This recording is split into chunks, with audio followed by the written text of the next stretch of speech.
Eles verão a sua face, e o Senhor estará em suas testas.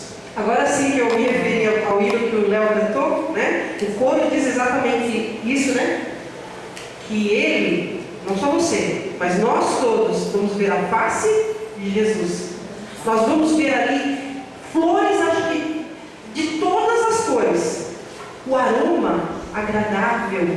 O nosso ouvindo aqueles passarinhos cantando aquelas melodias que nós jamais ouvimos.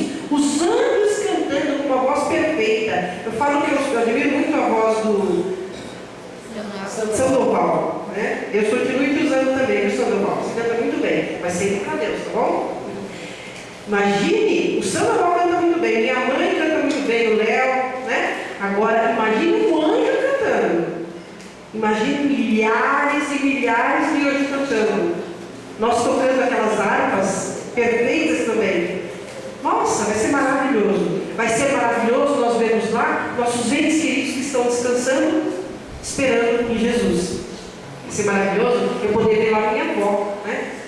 Sinto muita saudade dela. E alguém que se perdeu, algum ente querido, com certeza está com essa esperança aí agarradinha, né? Esperando Jesus voltar. Mas de tudo isso, o mais maravilhoso vai ser ver a face de Jesus. Quando o ser humano pecou, antes do ser humano pecar, Jesus ia todos os dias, o Espírito de profecia diz isso, que ele ia todos os dias visitar Adão e Eva, né?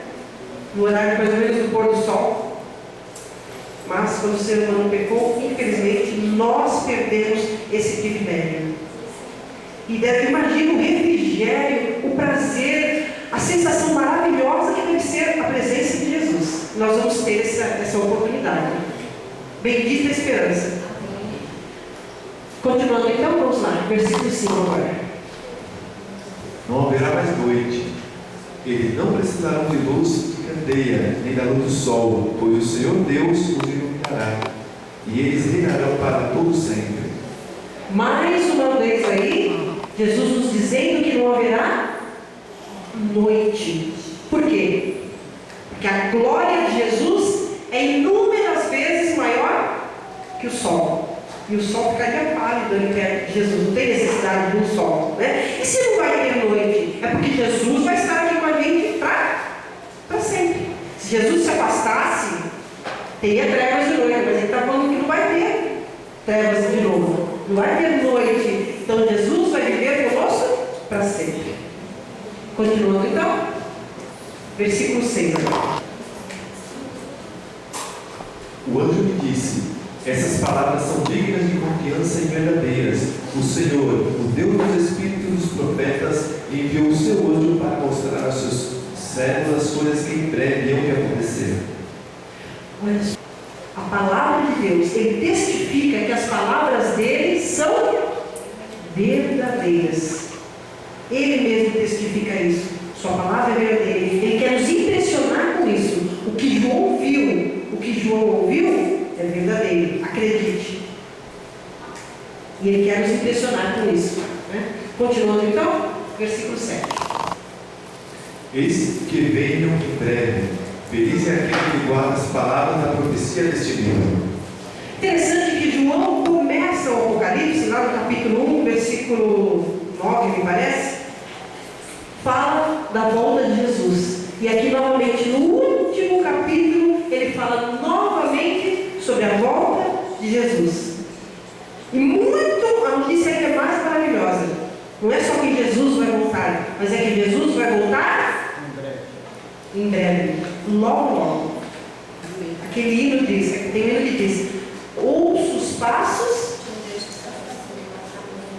Não tem como, né, Cláudia? Nós olhando assim os sinais que Jesus nos deixou, não tem como não dizer que a gente está ouvindo os passos, realmente ele está às portas. E amém por isso, né? E ele promete que bênçãos aqueles, a nós que guardamos as palavras dessa profecia, desse livro que nós estamos estudando. Então não basta apenas estudar, não. Nós temos que guardar. E não só guardar, o que mais?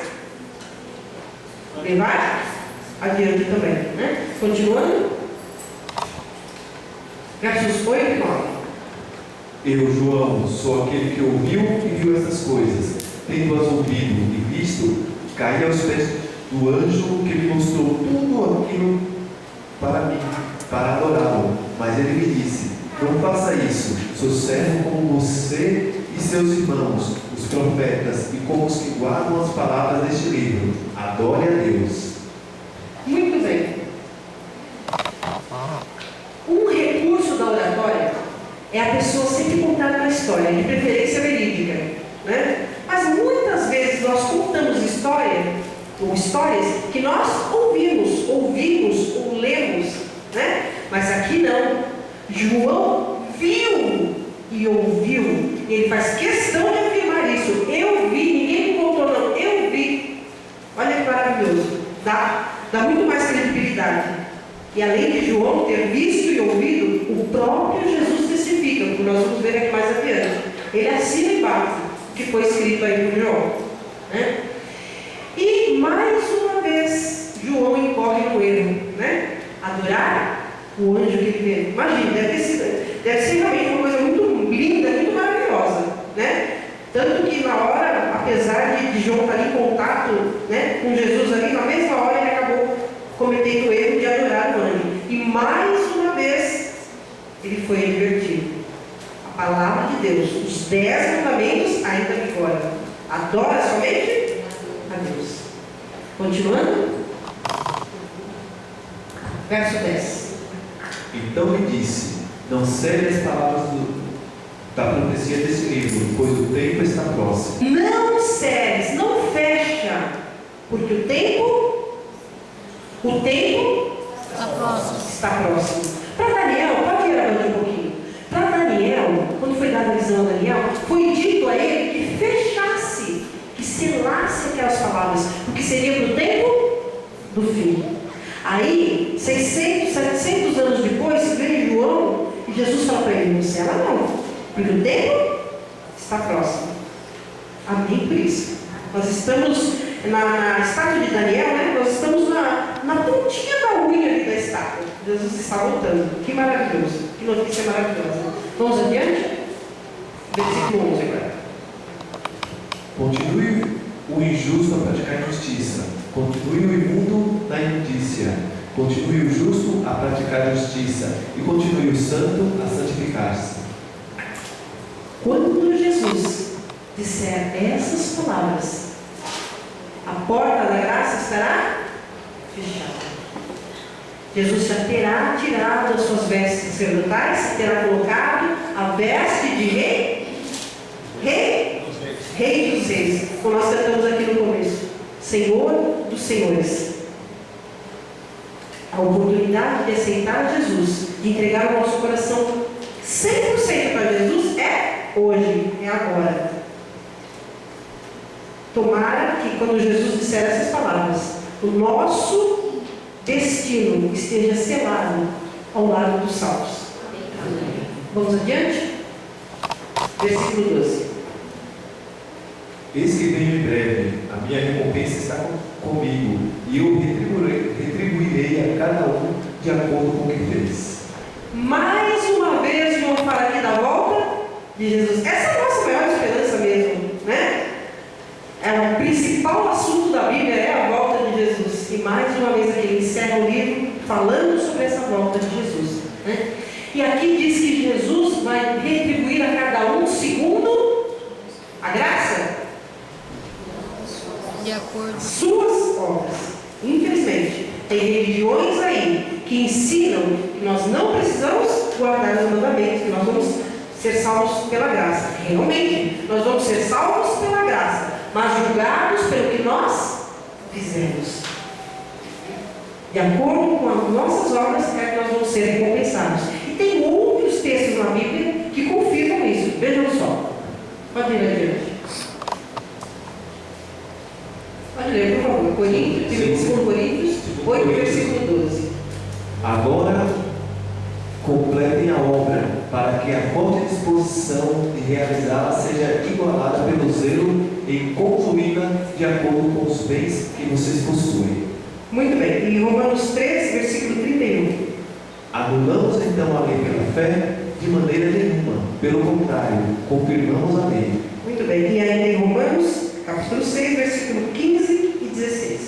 E então, vamos pecar porque não estamos debaixo da lei, mas debaixo da graça? De maneira nenhuma. Não sabem que, quando vocês se oferecem a alguém para desobedecer como escravos, tornam-se escravos daquele a quem obedecem, escravos do pecado que leva à morte, ou da obediência que leva à justiça.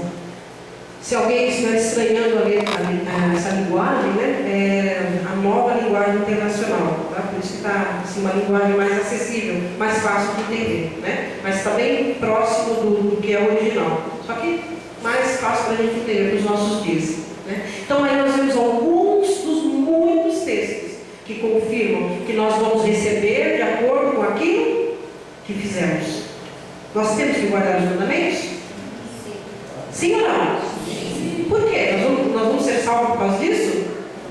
Não. Nós vamos ser salvos pela graça, mas retribuídos de acordo com as nossas obras.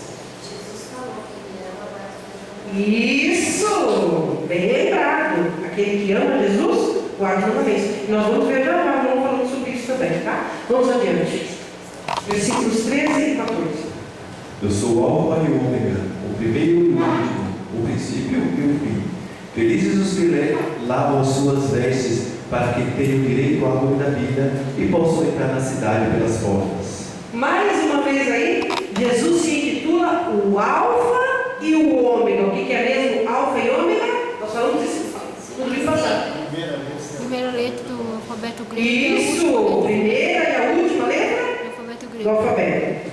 A alfa é a primeira e ômega a última letra do alfabeto grego, né? Primeiro e último, princípio e fim. As coisas se iniciaram por Jesus e novamente elas vão voltar para a mão de Jesus, para as mãos de Jesus. Que bom, que maravilhoso. Que começou nas mãos de Jesus, começou muito bem, né? Ninguém pôs a mão no meio e o mundo está como está. Mas vamos voltar para as mãos de Jesus novamente, né?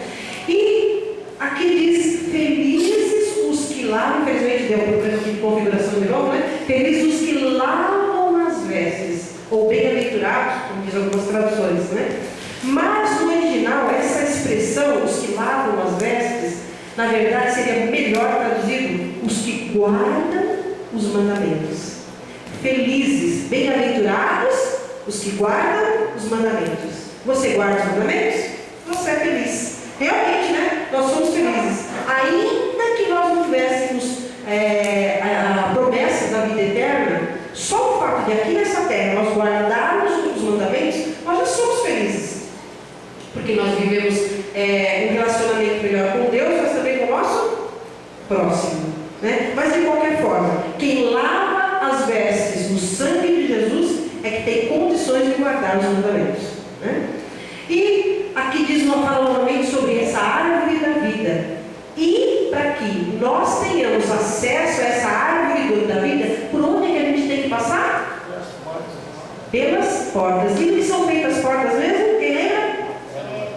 Isso, pérolas, né? A pérola aí está representando os sofrimentos que nós estamos passando, né? As provações, e que nós vamos superar em nome de Jesus.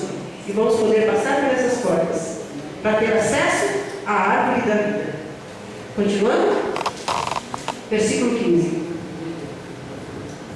Fora ficam os cães, os que praticam feitiçaria, os que cometem imoralidades sexuais, os assassinos, os idólatras e todos os que amam e praticam a mentira.